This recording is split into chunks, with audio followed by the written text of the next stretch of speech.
This episode is sponsored by JDAQA Software Testing, your scalable solution for manual, automated, security, and performance testing. Check us out at jdaqa.com.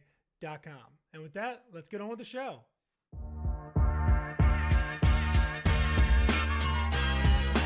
This is The First Customer, hosted by Jay Agner.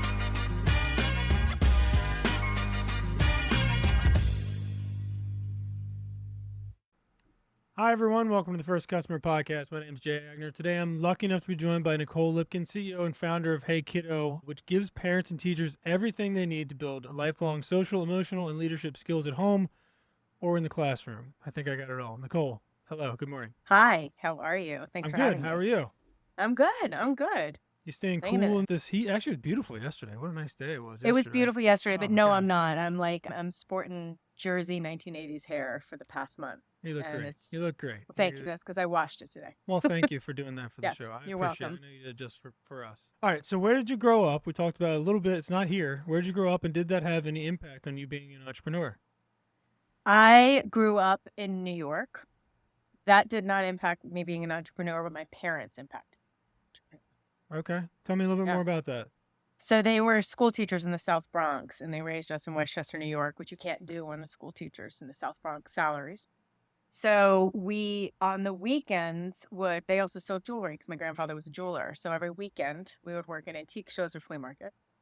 And when I was 5 and my brother was 11, which, by the way, kind of sucks when you can't watch Saturday morning cartoons when you're up at 5 in the morning, like setting up all that. So when I was 5 and my brother was 11, they're like, stop complaining. What business do you want to be in? And we said toys because we're kids. And so they gave us $400. They took us down to the wholesale district in Manhattan. And we bought our inventory. They taught us how to keep books, how to market, how to sell, how to set up our business. And we were in business and we started. So, I mean, and we failed and messed up a lot, but they were the type of parents that were very much like, we're going to figure this out. You're going to work through your failure. You're going to work through your problems. We're going to be standing behind you, but you're going to figure this out. So they were those kind of parents, and they were awesome. And just really, really focused on helping us be self-sufficient and also have a really strong foundation of like solid social emotional skills and mental wellness. That's all an about that. incredible start. Yeah, it was an incredible start. And some people look at it and are like, what? Like, that doesn't seem the right thing to do to children. My brother and I have different experiences of it. I saw it as very positive, but I'm the entrepreneur. My brother was like, what the hell? It was Right. horrible. Right. And it's a great point because as an entrepreneur, I think, at least for me personally, I find it hard to understand how people wouldn't want to be an Yeah. entrepreneur. It's like, how would you not want to run a business and do this? Like, this is the most awesome thing in Right. the world, is to create something and have people pay you for it. And there's no boss that you have to have. You Right. can do it all. But thank God there's other people who don't think that way, because Yeah. otherwise, we wouldn't have anybody to work with us to do these Right. crazy things that we do. So it's a interesting, dynamic with you and your brother there. Right, For- absolutely. And I can't imagine not being this way, but I'm not going to lie. There are days where I woke up and been like, oh my God, how nice would it be to like shut down at the end of the day and not have things in your mind like racing constantly. Like, how nice would it be to like leave your stuff there and move on? And you know that it's 24/7. How did you start to deal with that? Because if you don't, then you go crazy and you burn out and then you do shut down. So how have you started to kind of pick away at being more mindful around operating hours? So it's a great question, and it's a long story because I was someone that had 3 businesses at the same time. So my first business was a psychology practice, and it grew into one of the largest ones in Philly with over 80 therapists. I had Equilibrium Leadership Consulting, which is, my professional work is as an organization. I'm a clinical and organizational psychologist. So, I do executive coaching, leadership development, culture work, the largest companies in the world, and then some of the smallest startups. And then I had HeyKiddo. And one of the things that really helped me, and this is probably a story for another day because it's a long conversation, but I had to really do some soul searching and figure out, like, one of those businesses, 1 minute in that business felt like years, where my other 2 businesses, 1 minute felt like a millisecond. Right. And that one business that felt like years, even though that was my stable income and like great and amazing business to be in, it was like a shackle. It was a shackle. And I had to make a really hard decision for myself because that was the business I started in, that psych practice. Like I built it and scaled it for 17 years. And I had to make a really tough decision because I also needed to focus my energy on the things that I love, but also the things that I felt could make the biggest impact. So letting that go was number one. And, that was about a year of, or a couple of years, like getting to that point. And then the year of like, then after the sale, like getting to that point, and I exited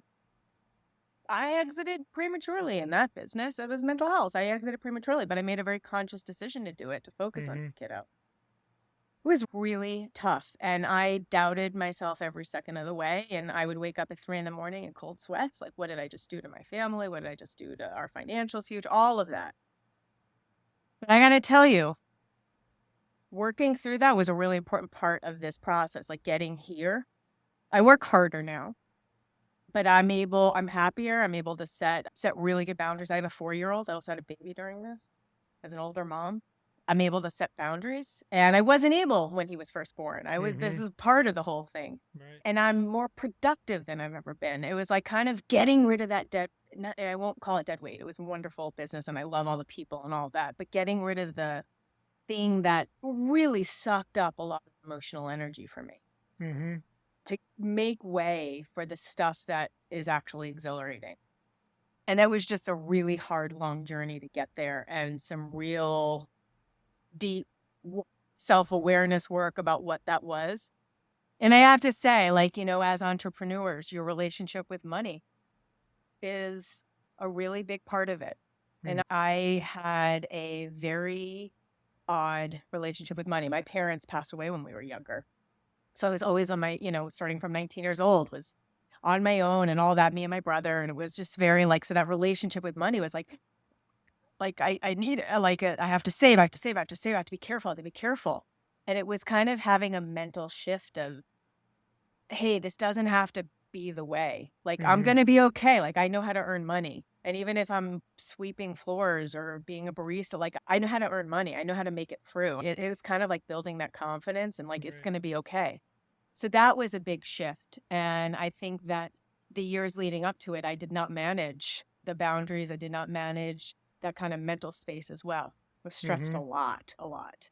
And I feel like now I'm starting to get on the roll after this time, even as a shrink. Like, I'm on paper supposed to be the most self-aware. I'm supposed to have all the strategies. It wasn't until I started putting them into practice. Yeah, I was gonna say. I mean, versus teaching preaching them. one thing is a different story than doing so. Totally. So, tell me kind of how HeyKiddo came about. I think it was mid-pandemic. It looked like around the founding date. Where did that come from, and who was your first customer for that business? So it was actually right at the start of the pandemic. So March 2020. So HeyKiddo was first the Young Leader Project. And the idea came, being a clinical and organizational psychologist, wearing those two hats. HeyKiddo lived right in the middle of those two businesses. So on the clinical side, having that practice, and we had a very large family practice too, just seeing the critical needs that children were having and seeing how things were evolving and how families were struggling and the struggles were becoming bigger and bigger. And then also wearing my organizational psychology hat, working with global leaders, hearing the same complaints and concerns of a young professional entering the workforce, I knew that this needed to happen on the professional level. On the personal level, having parents, those school teachers were the ones that would go in. My parents were the ones that would go in at 7 a.m. to eat breakfast with the kids, in the Bronx. And the reason why they did that was so the kids had someone to talk to. And they did the same at home. I always like telling this story. My mom, this was kind of crazy. And I didn't realize what she was doing until I became a parent. She would have something called boy parties with my friends and I in elementary school. There were little tea parties with little cream cheese sandwiches and tea. And it was, we would have them, and it would just talk about boys that we had crushes on. and other things. And I didn't realize, again, until I got older, but as we got older and our problems got bigger, there wasn't a day I would come home where a friend wasn't at my house talking to my mom. Like, my mom knew who these parents were of my friends, and so she wanted to create that house. Mm-hmm. And there was nothing off limits that I could talk to my mom about. Like, so as our problems got more serious or felt bigger, she created that space where we could talk about anything. That's really where HeyKiddo came from. So it started as something, it evolved into HeyKiddo. And that's a long story, but HeyKiddo really launched January 2020, and our first product came out March 2020. And it was designed for parenting adults to start opening up the lines of communication with their kiddos really young. Mm-hmm. So that, like, opening up that communication and talking could be normalized. So when things do hit the fan, because they will, kids are super comfortable talking about it. And giving parenting adults the tools that they need to start modeling the behaviors that they're trying to build in their kids and, like, get more in tune with what's going on. Mm-hmm. So our first product was HeyKiddo Talk, which was a text-based solution. And then we built HeyKiddo Huddle, which is social emotional learning curriculum. Yes, and that was for educators. That's for school. And over time, we learned with that texting that parents felt guilty. Like, a text would come in and they couldn't do it in the moment, so they would feel guilty. And, like, we learned so much. And so when we launched, right when COVID launched, I decided we weren't going to charge for it. Like, we were going to use this to, like, really figure out what our consumers Mm-hmm. needed, what parents needed. And we, over time, this is where the idea of the app came. And we won our second National Science Foundation grant, which helped us R&D the app. And it's really amazing. Again, it gives parenting adults those tools to open up the lines of communication, to learn how to model the behaviors they're trying to build, to track emotional and behavioral patterns. And then it will signal a parent, hey, when professional help is recommended or urgent care is needed. Because that, like, we know early intervention is key, but it's like knowing the signs of when early intervention is needed. Right. So that's what we built. And again, we were really lucky to get the National Science Foundation grant and recently some other funding. So that was the trajectory. And we still have Huddle. We still have Huddle in the market, which is for schools, but we're really focusing on giving adults the tools that they need to help support their children's mental, social, and emotional health. We're not looking to replace at all therapists. Would never do that. I don't believe in that. But you can outsource this to therapists and you can outsource this to schools. And this is one of the things I knew as a psychologist for so many years. The missing part of this equation is parenting adults, giving them the tools so they can be more in tune.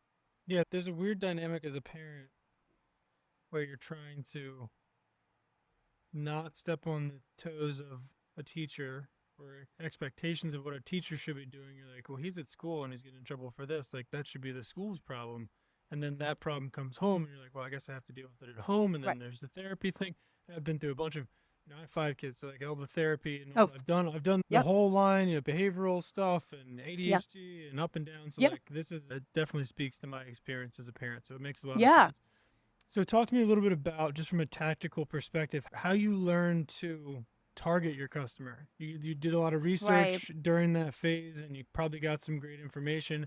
How did you start to figure out, like, okay, this is who this product very specifically should be aimed at, right? Because it can't be all parents in the world. It can't be all everything. It's got to be somebody specific. How did you figure out, and what was it that you got to start going after?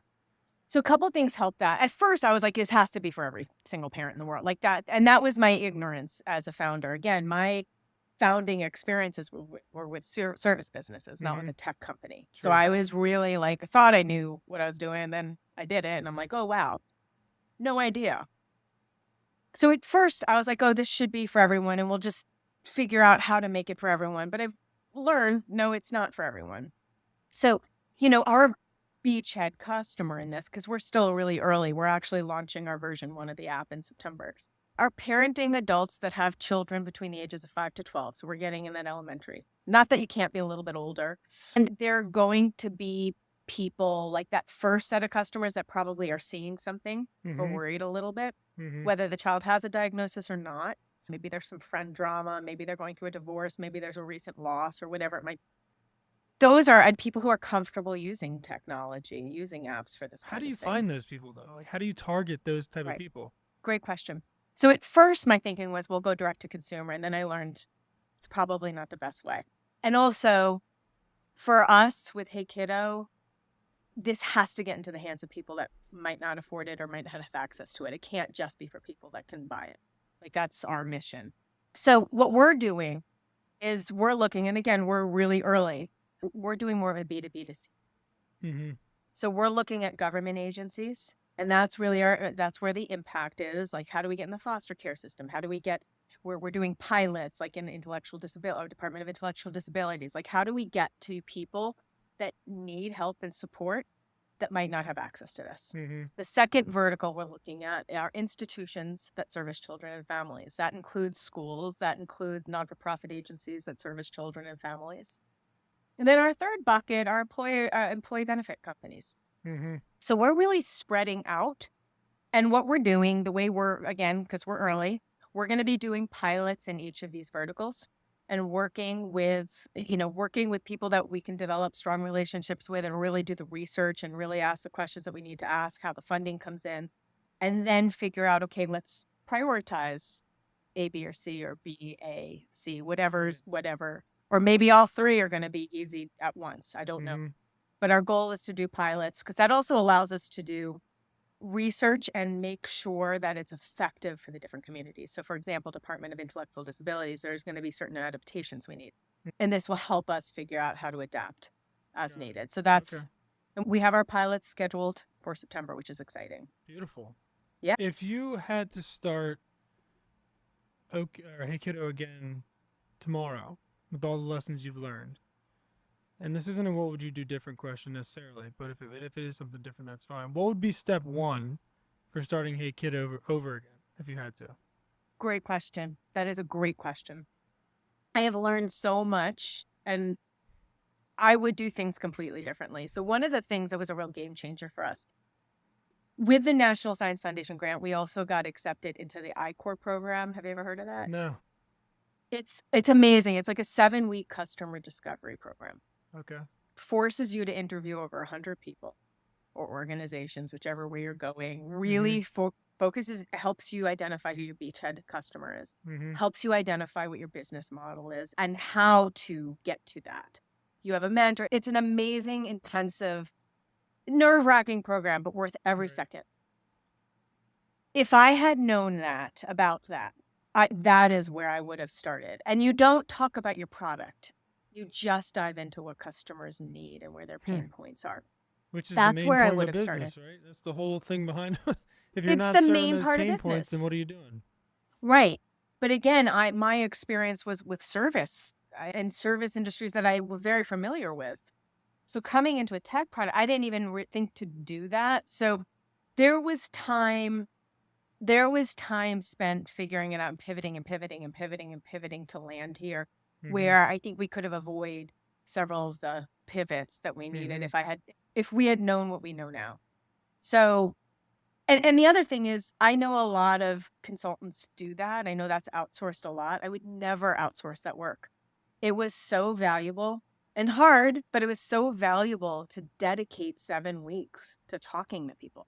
Right. And I came out of that thinking in ways that I didn't think of in the beginning, and thinking of I went in with assumptions and I left with not assumptions. I left with what actually needs to happen.